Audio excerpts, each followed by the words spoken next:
last thing I want to get to, the NBA GM survey is out. Always interesting to hear what all 30 GMs or whoever the GMs are. Sometimes they give those surveys to other people in the organization. I know that, and have them answer it. Yeah. Always some interesting tidbits and what they are in the minds of some organizations. Anything specific stand out to you? Look, a lot of the things we expected. Who do you think's going to win? We've seen this. ESPN did a survey a few weeks ago. We talked about it as well. Obviously, Thunder is still the pick for a lot of people around the league, inside the league, outside the league.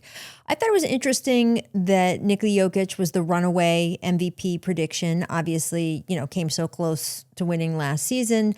Denver's record is supposed to be better. We all expected to be better this year. That was what, including myself, I think for you also, the determiner in our MVP vote. My vote was determined by the fact that these guys turned in knockout, and by the way, Giannis also, knockout performances all season, but the Thunder record was significantly better. And at some point that's the name of the game. The name of the game is to win those games, as Herm Edward once told us. So, I think that made a difference. And if that difference isn't there in the same way this year, I think that's why people are safely predicting. I was surprised to see Luka Doncic, though, in that prediction at 7 or 8%, I believe, and then Shea even lower from that. Because if you are going to pick the Thunder so convincingly, the overwhelming amount that people in that survey picked the Thunder to win the title and to finish first in the Western Conference, I think was one of the questions, et cetera.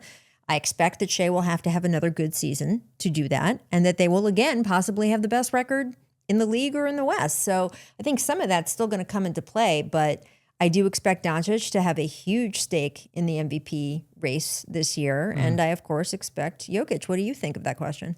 It didn't surprise me. It was like you, it was a tough vote. I think Shea earned it because of the superiorness of his season individually, coupled with the enormous success of the team. And it wasn't like he was just along for the ride. He was leading that group. And he did a lot of special things. The scoring numbers were spectacular. The grief people have given him over the last year, I guess, over like free throw merchant, getting to the line. Like, come on. I've said this before, but you take away all the free throw points that Shea made and all the free throw points from everybody else, and Shea still leads the NBA in scoring. So it's not about the number of free throws that he gets every game, but shout out Matt Templeson for giving you that stat. Loves that statistic, Matt. But like the numbers Jokic put up were historic once again. Like by himself was part of the factor as well. Yeah, he's putting up the kind of numbers that either are equivalent to or better than his MVP seasons. So I think it was just a perfect storm for Shea, and I think the anticipation is, to your point, that Jokic will have comparable great numbers, but the gap will be closed between Oklahoma City and Denver. I think the pieces that they got around Jokic are going to make that team better. He's once again going to be a durable guy. Instead of being like 15 games behind Oklahoma City in the standings, maybe they're 5. And I think that will be enough of a gap closed to put people on Jokic's side once again. No, look, I love watching Nikola Jokic play basketball. If I'm just going to turn on the TV at night, look around the league, and Jokic is playing, I am always checking that game to see what's going on because I just love watching him play the sport. I believe in skinny Luka, though. And I think that there are not enough people quite anticipating what we're going to get from skinny Luka. And I think skinny Luka, we are going to see a huge leap from him this year. From a guy who was already a top 3, top 5 player. I think it could be interesting if they wind up in the top 4 in the West. Like, very rarely do you see an MVP from the back half of a playoff bracket. Like Russell Westbrook did it, in his year. But more often than not, it's a team top 3. Top 4, maybe at the worst. If he can lead the Lakers into those top 4 seeds, like a 55-ish win season, even 50, I guess we'd probably do it. I'm not saying he's going to win MVP. I was just surprised to see him being such a small percentage of that survey. And then it just sort of made me look around a little bit more. After seeing that survey, I was like, oh, well, how are people rating Luka in terms of what they expect from him this season?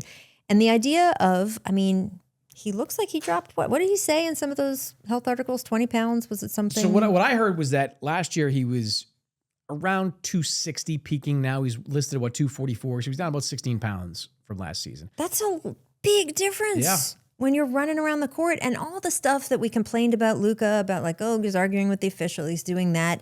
Some of it has always felt like stalling, right? It has always felt a little bit like I'm tired. It is easier. Also, when you're tired, you get frustrated more easily. Anyone who's a parent of a toddler understands that tired leads to more temper tantrums. I think he will be less tired. I think we will see more discipline out of him.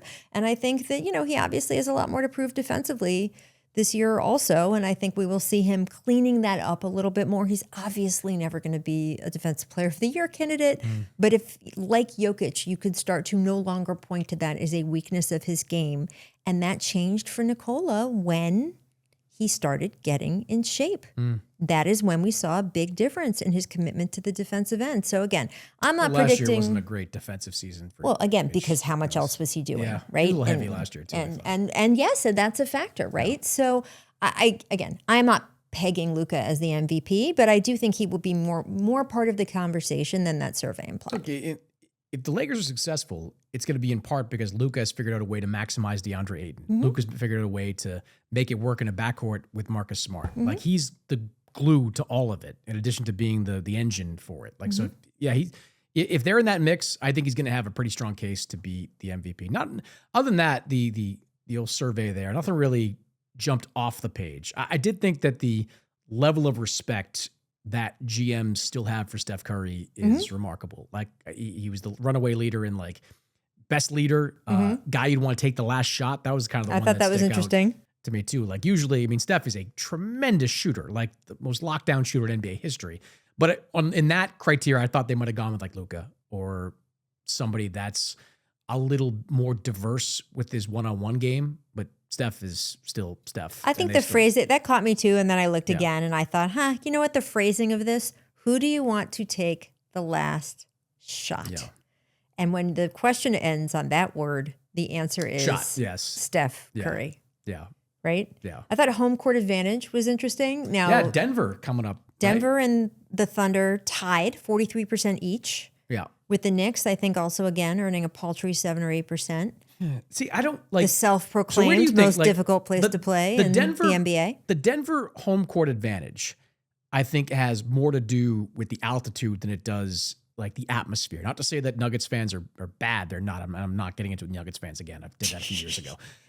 How dare you, sir? In the finals, they were fantastic. But I think that vote probably has more to do with the altitude and the pressure of playing in Denver. Oklahoma City has definitely established itself as a tough place to play. Like, before, like even in the Westbrook Durant era, like those were like football fans that were trying to connect to the NBA. Now they're NBA fans. Like now you see like teenage kids that know that only that the Oklahoma City Thunder are the NBA team out there. I think they have a great fan base. I think that what they do, the standing right until the points and the we saw them in the finals. When they have the whiteouts, everybody's dressed in the same color or the blue or whatever it is. It's not in the finals though. I thought that Oklahoma City has such an advantage over Indiana. I mean, Indiana had it was great too. Crazy home court as well. I thought both of those fan bases showed out. So while I certainly would say yes, absolutely, Oklahoma City, tough place to play, great fan base.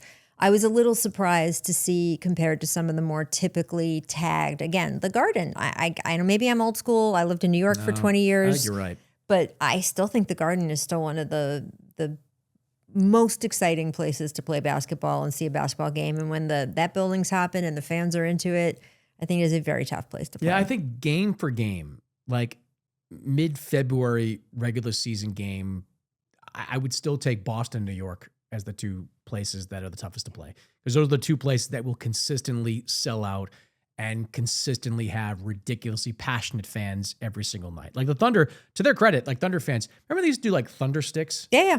I hated that. I hated that. When you have to tell your fans what to do in a particular situation, that's not a true basketball fan. They don't do that anymore. That goes to my previous point that these are now hardcore basketball fans that are attending Thunder games. Do you know who has a really hard time playing in that Boston environment? Who's that? The Boston media. 57-4. Corrales. 57-4. Bobby Manning, all you guys. I saw that video. I'm like picking out guys I know. You shouldn't play if you're at the final. You guys got to walk. No. You guys got to just a walk be of like, shame to do right? that. Shouldn't there be what is it in Little League? The 12-run rule or something? Oh, slaughter rule? There's some, whatever it is, Yeah. that's what we should have gotten in that Get game. relegated down. Now you're the B-side media. That's tough.